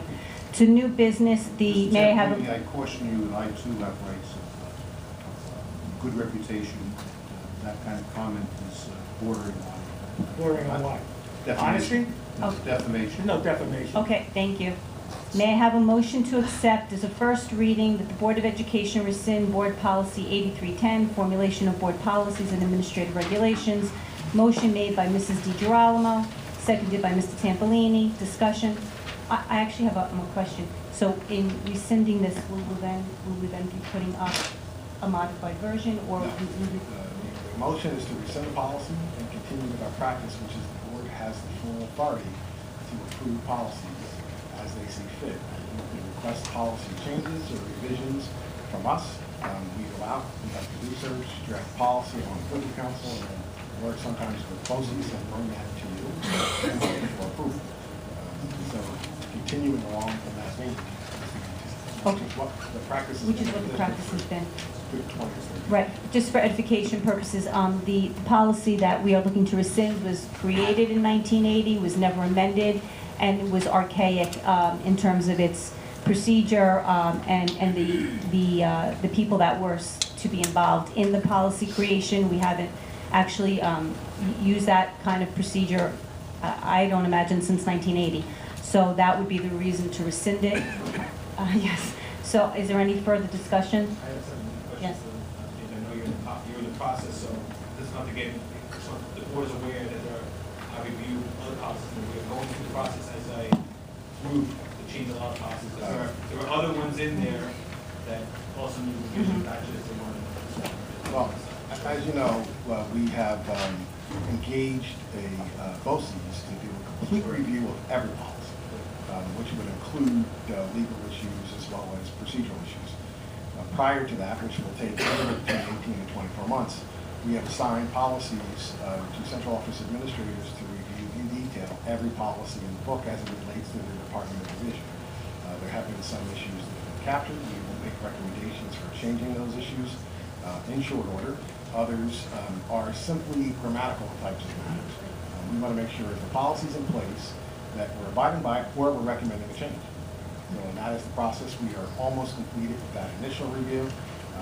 Suffice it to say, it has been reviewed prior. We're in detail now, every single policy. Now, that being said, we still need to go through the process of reviewing with BOCES so that we can put forth the most up-to-date. Right now, we're looking for procedural issues like this one. This was a procedural matter. We clearly weren't abiding by the procedure. The procedure is antiquated. We don't want the procedure, so we're making a recommendation for that change. And moving forward, we want to be sure that we're aligned. Is there any other discussion? All in favor? Aye. Passed unanimously. May I have a motion to approve the quote from Rogers and Taylor Appraisers, Inc. for the single bundled report property appraisal for Marion Call property? I'll make the motion, seconded by Mrs. DiGirolamo. Discussion? Do we, I'm not so sure why we need an appraisal for rental value. I mean, what is that given? Well, because maybe, was it that in light of? Well, there's a couple things here. Keep in mind, we went out and did an RFP for these appraisals at the board's behest in an effort to determine the value of the property with covenants and without covenants and rental value. Because if the district retains the property in a lawsuit, which is certainly a distinct possibility,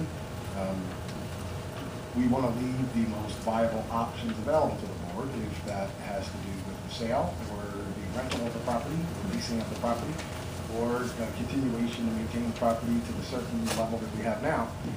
These are put forth for the board's consideration at their request. So if the board says we don't want a rental appraisal, well then we don't go forward with the rental appraisal.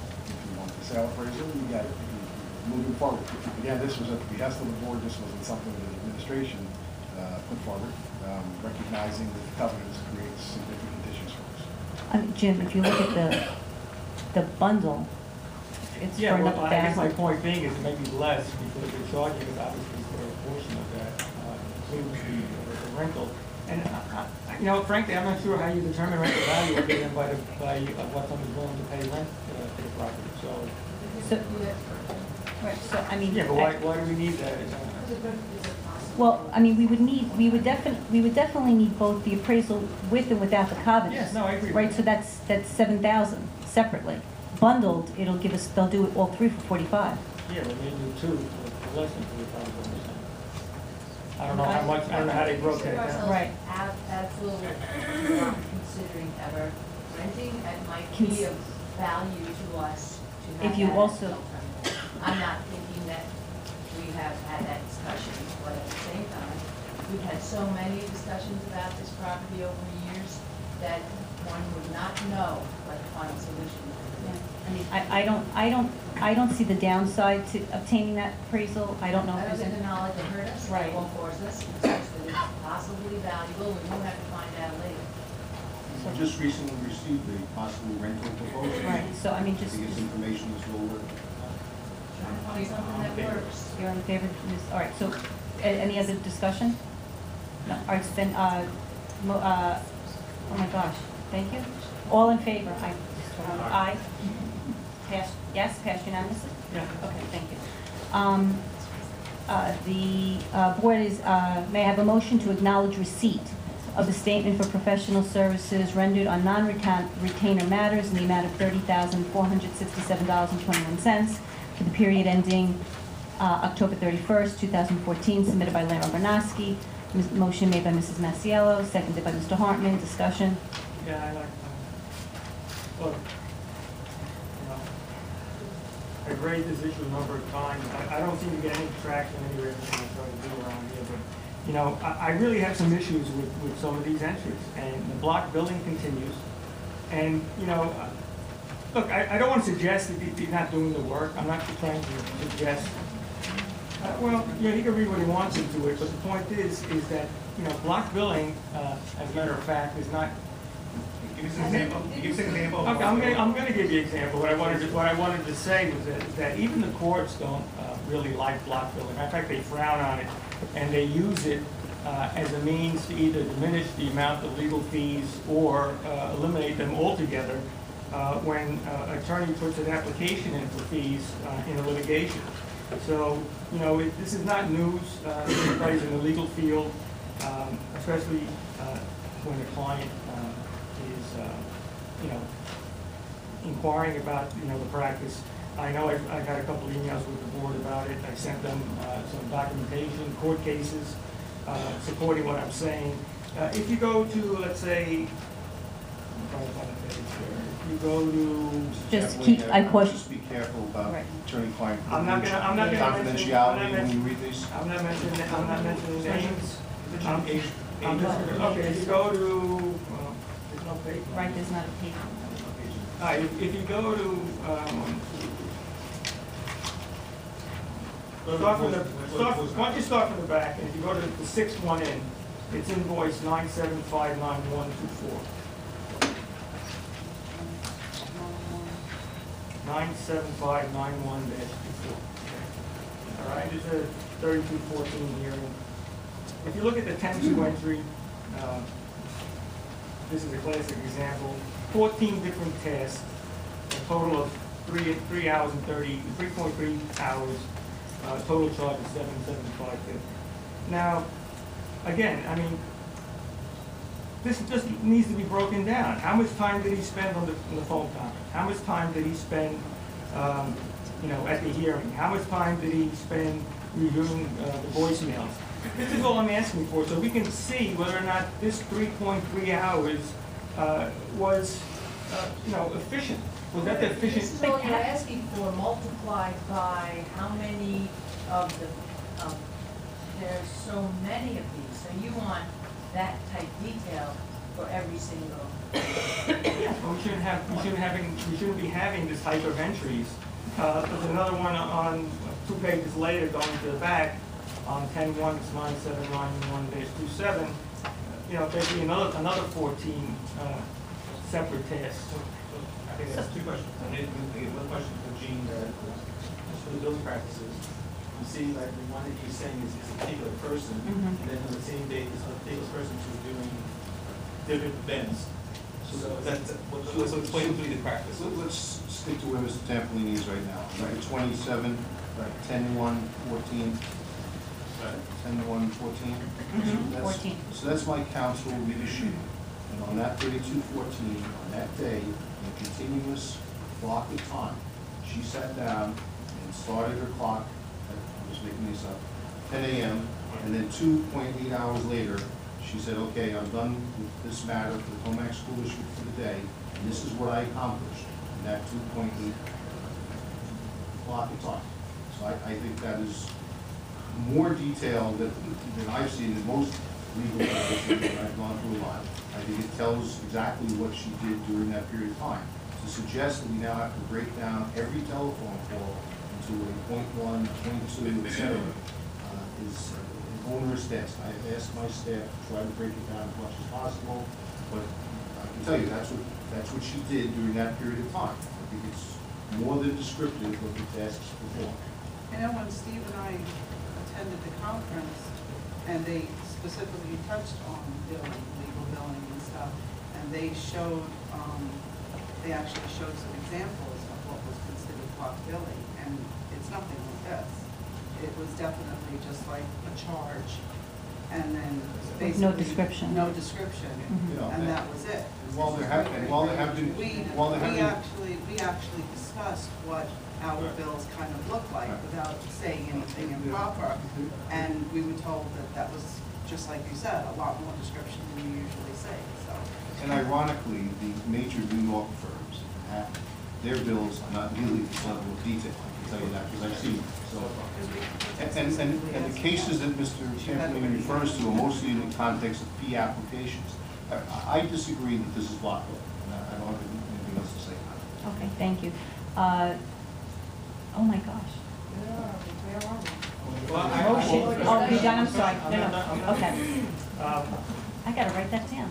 There's also some, I think I know the answer, but I'd like to hear it from Bernowski, is there are numerous entries. You start with invoice 9759121.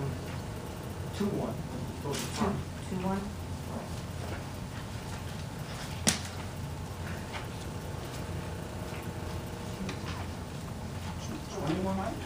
Dash 2. 97591-21.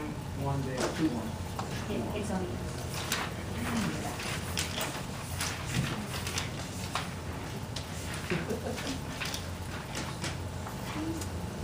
Right there.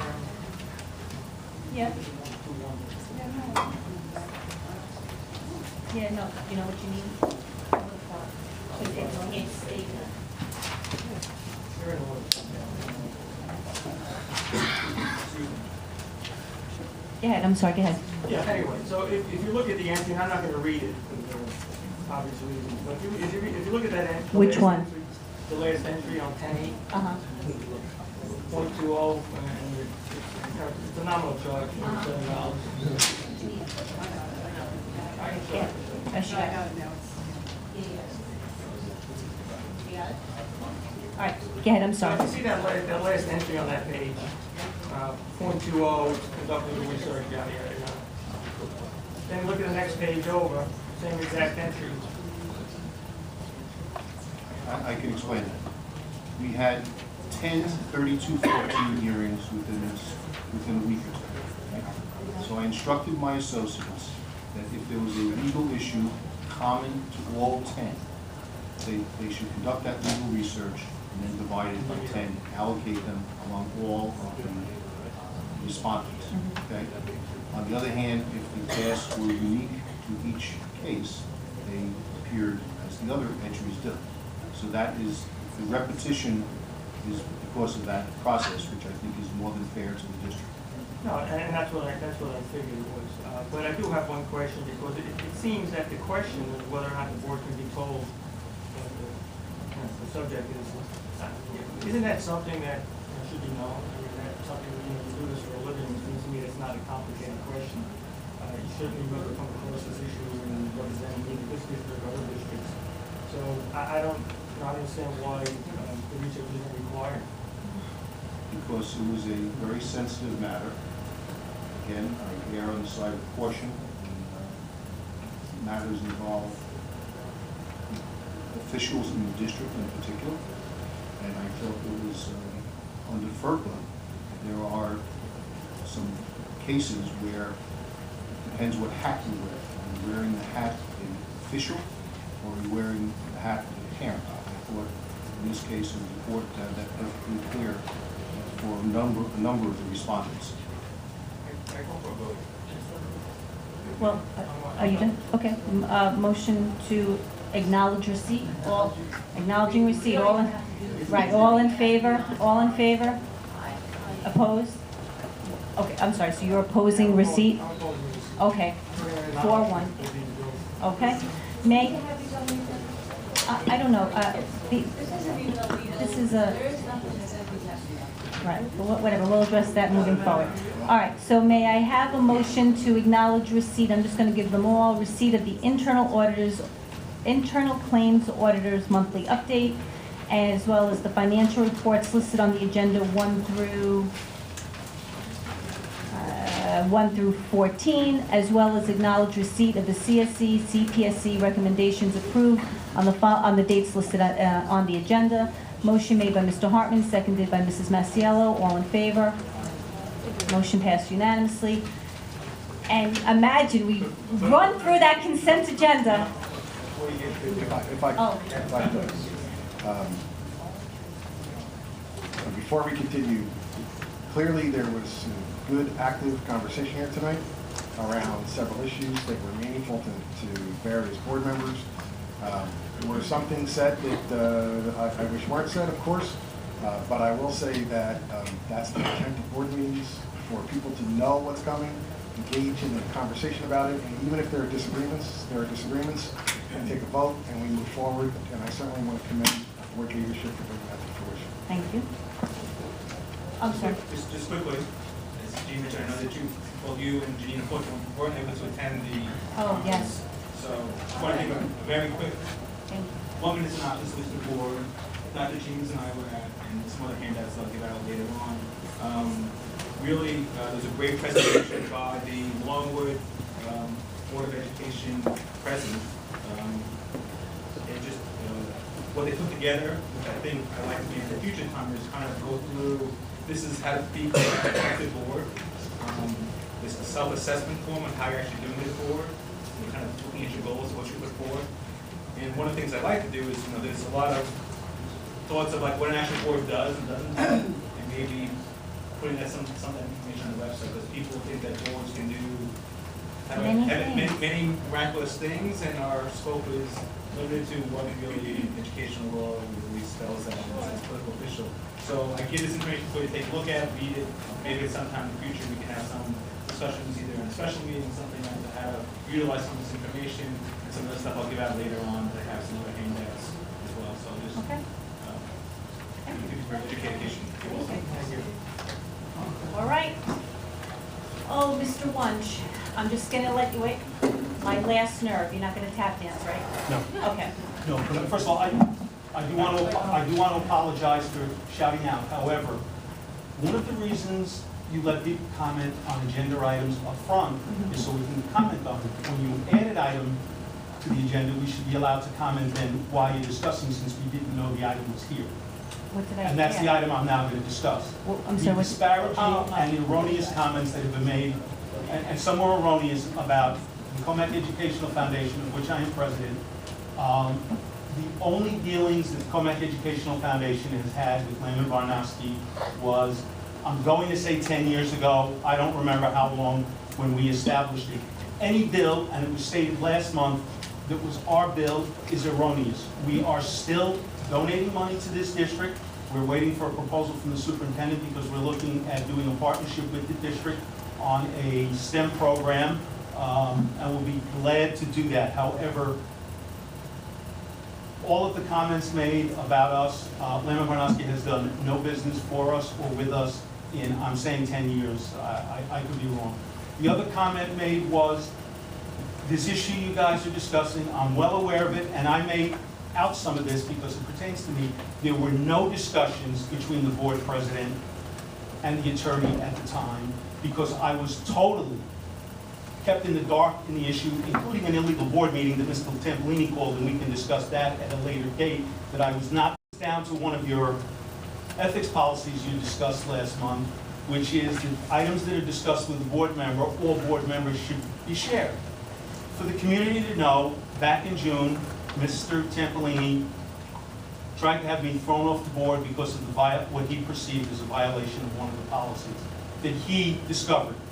At the June board meeting, one of his friends got up at this microphone and said, I told Mr. Tampolini about a violation in the policy. Well, one of the two of them was lying, and that was the purpose of that policy.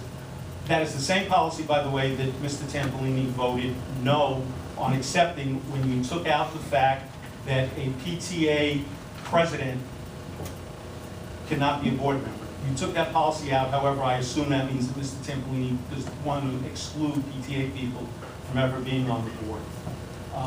Last thing, I did notice at the last board meeting that you changed your vote on one of the issues during the meeting. That was correct. We extended a You changed your vote. We extended I a would courtesy. therefore like to ask you to change the vote that the board made 30-some-odd years ago and reject the donation of the Marion Hall property. And please consider that as a businessman, I am tired of the amount of money this district is wasting on that property, of which we will recoup nothing going forward and continue to expend money. Thank you so very much. Thank you. We will take that under consideration. I like this idea that we'll sit down. Oh, Teresa, it's been a long day.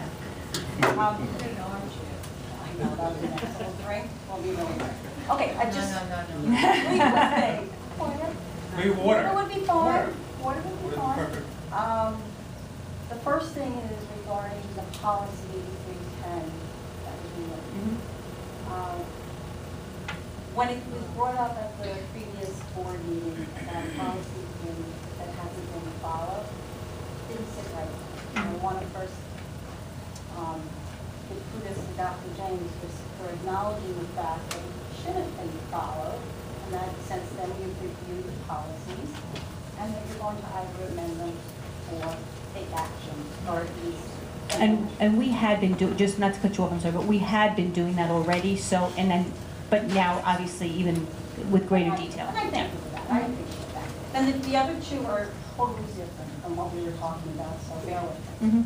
The first one is regarding, in general, the printing of assignments overall at home for homework assignments, classwork assignments, and things. For a budget purpose, I'm putting this out, is there a possibility, instead of now shifting the money from the school printing the items, now what's occurring is the students are printing them at home. So now we're incurring the cost. Something that my husband suggested, so putting it out there, he thought that if there's a way of having certain assignments sent back via email, e-board, some other kind of way where they could be reviewed without being printed, so that way we could save both sides of it. They could be reviewed online. There we have all of these different programs in that the children do biographies and bibliographies and all of that online and they're not printed necessarily. A possibility. It's just a suggestion putting out. Thank you. Thank you. So that was one. And then the second one, again, has nothing to do with what we were talking about, but a little bit. It's nothing to do with the election. I happen to work at the elections, so this was brought up to me from very public speaking individuals. We are closed on the November election. They were questioning why we weren't closed on the September election. 2 points they were on. One is the safety issue. And we sit there in September for 17 hours and we see people coming, oh, well, our children are in the building. And you said the primaries. The primaries. Generally, they are closed, primaries they're not. So their suggestion was this. And one was backed up by an example. They were at one of the schools, I'm not going to say which school because I don't think that's fair. A couple, husband and wife, was able to walk through the whole entire school without being notified or stopped. They thought it was some kind of a security kind of breach. And I said, you know, that's a good point. I go to the board of meetings. I will bring it up. They just wanted to make the suggestion, if possible, that they look into either some type of security, a little better than what it is, or the possibilities of maybe using that day as a closing day, just to give the security, that comfort level for people that do come in and out. And it said, I work there those 17 hours, those 2 days a year, and they do. It's a lot different when the children are there, when the children aren't there, and I've questioned it myself sometimes, saying, you know, it's good up until a certain point, but after that, when the kids are still there with activities in the school, there's nobody manning that door, so people do, and we're all allowed to come in and out. So it's just a second suggestion, I think, nothing Okay. too possible. Any kind of, Sure. Actually, No, there's a thank point you. of interest of, the School Board Association had a resolution that was passed because everyone now is concerned about days that are not as easily controlled as other days. And in some districts, and I'm not saying that this is a decision that we should make, but I just want you to know that all parts of education are looking at these particular days that call for behaviors that are not the norm. And they have schools that are being told they must hold elections in those schools. And there are principals and educators who would prefer for those elections to be held elsewhere. And so the resolution really just got into looking at it from the perspective that you had, and as to whether or not, because right now you have the election in that building if you are requested by the Board of Elections, yeah. Yeah, and with regard, not that it couldn't happen, it took many years for us to get the day off for, and we've made it a superintendent's day. But remember, there's only a certain amount of days that we can. And with so many variations of the calendar with regard to religious holidays, it's kind of a moving target. But we do know, as you see, and others have been concerned, that school safety is nothing like it. It's never going to be the same. And it is taken seriously, and all of these issues might evolve into other choices, but it's tricky. Thank you very much. Rounding out the night? I just have a question regarding the videotaping. Is tonight's the debut? Is this meeting the one that's going to be debut online, your website? No, last month was the debut. You have last month's, where is it? Because I looked on the... It's on there, it's on the website, under the meeting minutes, there's a little icon you click on and the video's right there. Really? Yes. Yeah, I'll have to go back and It's look there. at that. Fact check. So you have to go through, you have to navigate through the meetings to get to it? Is that? No, it's on the. It's not a maze. It's on the, it's when the meeting minutes are posted, so it's right there. Right, where people look for the minutes, which I know you've looked for because you've commented on them, so it's right there. Okay, I'll look again, because I haven't seen it. The other question, well, the other comment was, it was a little bit refreshing tonight to see talk between you guys and talk about stuff that we're interested in hearing about.